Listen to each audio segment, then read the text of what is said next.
afternoon, everybody. And first of all, thanks to the GDRWC for hosting this wonderful event. And also, just a little brief, I know I'm going to eat into my time a little bit, but keep George in your prayers. He has a wonderful story about his son, and I think they're going to have his little boy's heart checked out, so we do want to keep him in our prayers. But my name is Henning, and I'm one of the many candidates running for this office, and we do have many wonderful choices. Just to tell you a little bit about myself, the reason that I'm running is this is another chance for me to serve. If you look at my career and my life, whenever there was a chance for me to step up, I took it. And it was for nothing more that I will never ask for someone to do something in my place. For instance, after 9/11, when I quit my job to join the Marine Corps, it wasn't for any bravado, it was because I couldn't look in the eye of the other people who were leaving their families, the men and women, to go fight for me in Iraq. Whether or not I agreed with the cause, I was going to go because no one's going to put their life on the line or put their life on hold for me while I'm back here enjoying the good life. We were all blessed to be Americans, and I figured that the 27 years at the time that I had on this earth was better than the lifetime many spend in other countries. And that's one of the key tenets that I uphold in my life to live by. As many of you know, and it's great to have this forum here is the last one to come home in Guilford County. I serve on the Guilford County Board of Commissioners. In 2012, when I ran for that seat, it was because there was a distinct void in leadership. And we were able to grab that majority, and I think anyone who's paid attention has seen the job that we've done. We've run it like a business. We've made decisions that weren't popular, but we stuck by our guns, and I think you've seen the fruits of our labor. And it was all with all your help to get us there. I don't want to forget that. And the reason I'm running for Congress is because it's somewhat of the same setup. I'm frustrated like everyone else in this room. You know, and we can point our frustration at Obama and we can point our frustration at the Democrats, but you know what?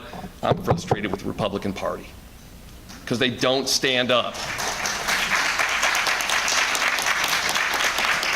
And quite frankly, we're not going to keep on sending them back to have majorities so they can plan for the next 2 years to keep that same majority. The fact of the matter is also, I have a regular job.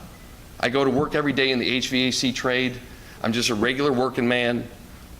I have a beautiful wife, I have wonderful kids, and I have many wonderful friends in this room. I don't need to go to DC. I don't need this job. And those are the exact kind of people we need to send there. I'm not going to make it a career. I believe in term limits, and I'm going to fight for a lot of the same things that we've given up on as a party way back when with the contract with America. What happened to that? We sent people to DC who fell in love with DC. And we need to stop doing that. We need to come and take care of the home team and get us back on track. Because our values are right, we're on the right side of the issues, and we're on the right side of history. And we're watching this country go down the tubes because we haven't taken a stand. I'm Hank Henning, and I'd appreciate your vote. Thank you, Hank Henning. As one of our home team here today, we are familiar with and grateful for your service to our nation after September 11. Besides that, in business or in public service, can you give us an example of a tough decision you had to make that resulted in immense political criticism? How did you stand up to it, and was it worth it? Absolutely. In fact, I'll give you two examples that fall under the education umbrella. If anyone knows me, you know that education is my passion. I sit on a charter school board. We've homeschooled our kids. Now our kids go to a Wesleyan Christian academy.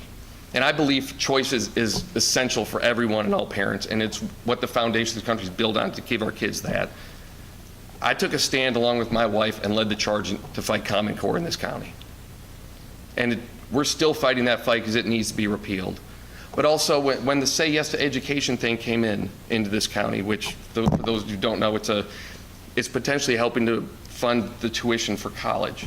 Well, when they said it's going to be only for one group of kids and not others, I took a stand as chairman and I said, no, we are going to have this conversation because we are not going to segregate amongst our kids for the choices that their parents are afforded under the Constitution, in my opinion. And if I lose my seat because I stand up for parents and what's right, then so be it. Thank you.